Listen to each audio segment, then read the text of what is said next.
Welcome to Kids World.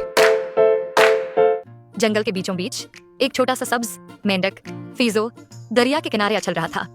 उसे कनूल के पतों पर कूदना और ठंडे पानी में छींटे मारना बहुत पसंद था। लेकिन फीजो हमेशा किनारे के करीब ही रहता था, क्योंकि वो जानता था कि दरिया में बड़े जानवर रहते हैं, खास तौर पर एक बड़ा मगरमच्छ अलजी। अलजी बहुत बड़ा और ताकतवर था। उसके 30 दांत हैं और लंबी दम थी। बाकी जानवर उससे डरते थे और उससे दूर रहते थे, मगर अलजी अपने दिल में अकेला महसूस करता था। एक दिन जब फीजो खेल रहा था, अचानक उसे पानी में एक जोरदार छपाक सुनाई दिया। जब उसने मड़कर देखा तो अलजी मुश्किल में था। इसकी दम पर एक बड़ा सा दरख्त का तना गिर गया था और वह हरकत नहीं कर पा रहा था। मदद करो, कोई तो मेरी मदद करे, अलजी चलाया। लेकिन दूसरे जानवर खौफजदा होकर दौड़ खड़े देखते रहे। फीजो कुछ लम्हों के लिए झिझका। अलजी बहुत बड़ा और खौफनाक था, लेकिन वो मुसीबत में था। फीजो ने गहरी सांस ली और पानी में छलांग लगा दी। वो एक कनूल के पत्ते से कूदकर लकड़ी के तने पर पहुंचा और अपनी पूरी ताकत से धकेलने लगा। फिक्र न करो अलजी, मैं तुम्हारी मदद करूंगा, फीजो बोला।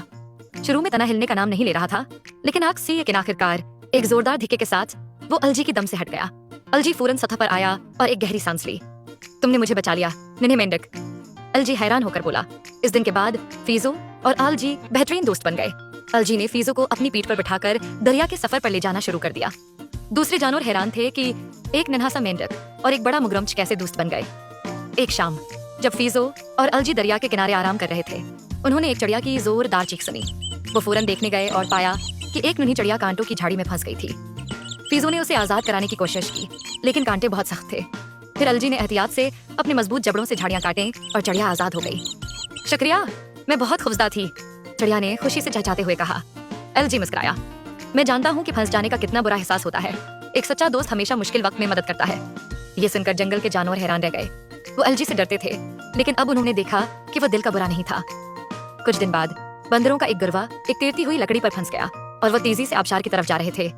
फीजो और अलजी को फौरन अंदाजा हो गया कि उन्हें कुछ करना होगा। फीजो, मेरी पीठ पर चढ़ो, मैं जितना तेज हो सके तैर कर जा रहा हूँ, अलजी ने कहा।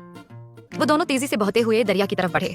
अलजी ने अपनी ताकतवर दम से लकड़ी को धकेला, जबकि फीजो ने बंदरों को किनारे की तरफ जाने में मदद दी। जैसे ही बंदर किनारे पर पहुंचे, जंगल के तमाम जानवर खुशी से तालियां बजाने लगे। अब सबको मालूम हो गया था कि सच्ची ताकत सिर्फ जिस्मानी कूद में नहीं, बल्कि दूसरों की मदद करने में भी है। कहानी के असबाक, एक छोटा सा नेकी का काम बड़ी दोस्ती में बदल सकता है। Hey kids, thanks for watching. Don't forget to subscribe our channel and press the bell icon.